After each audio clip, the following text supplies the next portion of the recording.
এ পর্যায়ে আপনাদের সম্মুখে মূল্যবান বক্তব্য রাখবেন বাংলাদেশ জাতীয়তাবাদী ছাত্রদল নাজিরপুর উপজেলা শাখার সাবেক সফল আহ্বায়ক জনাব মাইজুল কবির রাসেল। আসসালামু আলাইকুম। সংগ্রামী উপস্থিতি, আমি কোনো বক্তব্য দেব না। আমার এলাকার সব ভাই ব্রাদার সবাইরে পাইছি। এত লোকজন আমরা সচরাচর একত্রিত হইতে পারি না। বক্তব্যের শুরু নয়, আপনাদের সাথে দুই চারটা কথা বলবো। শোনার ধৈর্য আছে সবার? আগামী 12 তারিখ নির্বাচন, সবাইকে অবগত আছেন? আগামী 12 তারিখ নির্বাচনে দুইটা দল প্রতিদ্বন্দ্বিতা করবে। যে কোনো কারণে 5ই আগস্টের পট পরিবর্তনের কারণে এই জামাত, এনসিপি সহ বাংলাদেশের নব্য যে এই মৌলবাদী শক্তি, তাদের ঢাকা শহরে একটা আন্দোলনের কারণে আওয়ামী লীগ নিষিদ্ধ করা হয়েছে কার্যক্রম। এটা কি জানেন? তখন বিএনপির মহাসচিব কি বলছিল সেইটা মনে আছে? যে আমরা কোনো রাজনৈতিক দল নিষিদ্ধের পক্ষে না। তারপর জাতীয় পার্টিও নিষিদ্ধ করতে চাইছে, কারণ আমরা জানি ভাই আওয়ামী লীগ আজকে নিষিদ্ধ করতে চাবে এই উগ্রবাদী শক্তি, কালকে জাতীয় পার্টি, পরশুই কবে যে বিএনপিও নিষিদ্ধ। এরা চায় বাংলাদেশটারে পাকিস্তান পন্থী করতে, লেবানন পন্থী করতে, আফগানিস্তান পন্থী করতে। এইটা কি করতে দেওয়া যাবে ভাই? বাংলাদেশে এখন দুইটা শক্তির একটা লড়াই, একটা যুদ্ধ শুরু হয়েছে। এই দুইটা শক্তি কারা কারা? একটা চাইতেছে একটা উগ্র মৌলবাদী শক্তি, যে আমরা উগ্র মৌলবাদী ভাবে দেশটা পরিচালনা করব।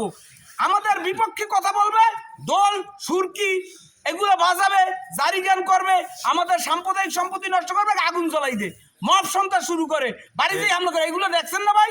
এইগুলো কি করা, এগুলো কি চালু রাখা ঠিক হবে ভাই? রাজনীতি আওয়ামী লীগ বিএনপি করতেই পারে, যে যেটা করবে, প্রতিযোগিতা থাকবে। ভোটে আসবো, আমি পরাজিত হবো, আমি মান্য নেব, আবার আরেকজনে জয়লাভ করবে, তার শুভেচ্ছা জানাবো। এইটা উচিত না? আওয়ামী লীগ তো নাই, নৌকা মার্কা প্রতীক নাই।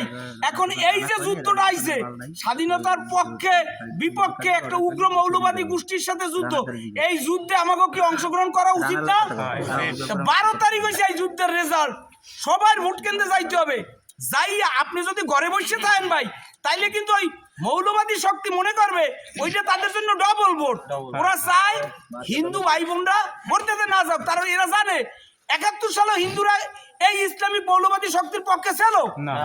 আমরা কোনোদিন থাকবো এগো মৌলবাদী শক্তি? আরে ভাই, আমরা তো আমি আর অনুপ সিকদার এক থালে ভাত খাই।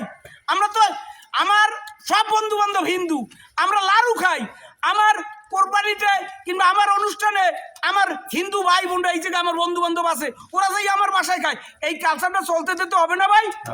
এইটা তো প্রতিহত করতে হবে ভাই। এই মৌলবাদী শক্তিকে কোনো অবস্থায় আমরা বাংলাদেশে পাকিস্তান, আফগানিস্তান হইতে দেব না। এর জন্য কি সবাই ভোট কেন্দ্রে যাবো? 12 তারিখ গেলে আমাকে মার্কা কি? আমরা 12 তারিখ প্রত্যেকে ভোট কেন্দ্রে যাবো ভাই। এইটা দেশের অস্তিত্বের লড়াই। কোনো অবস্থায় বাংলাদেশ পাকিস্তান হবে না, আর তালেবান হবে না। এইটা আমরা 12 তারিখ যাইয়া ধানের শীষে ভোট দিয়া এইটা যেভাবে প্রতিহত করব। আবার একসাথে রাজনীতি করব, আবার প্রতিযোগিতা করব। আমরা হেরে যাব, আমরা আবার মেনে নেব, সমস্যা নাই। সবাই আগে এই মৌলবাদী শক্তিটাকে প্রতিহত করেন। অনেক বড় ষড়যন্ত্র চলে ভাই, তুরস্কের টাকা আসে, পাকিস্তানের টাকা আসে। এগুলো আপনারা সবাই, কাইলানির মানুষ অনেক সচেতন, আপনারা সবাই জানেন। দয়া কইরা আমি কিছু বলবো না, আমাদের আজকে যারা নেতৃবৃন্দ আছে তারা বলবে।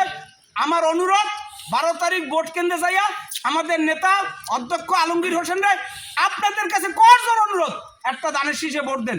আপনাদের কাছে এর জন্য আসছি, আলমগীর হোসেন রে না, দেশের বাংলাদেশের পক্ষে সবাই আছেন। আমরা 12 তারিখ যাবো সবাই ইনশাআল্লাহ। 12 তারিখ সবাই যাইয়া দানের শীষে ভোট দেবো।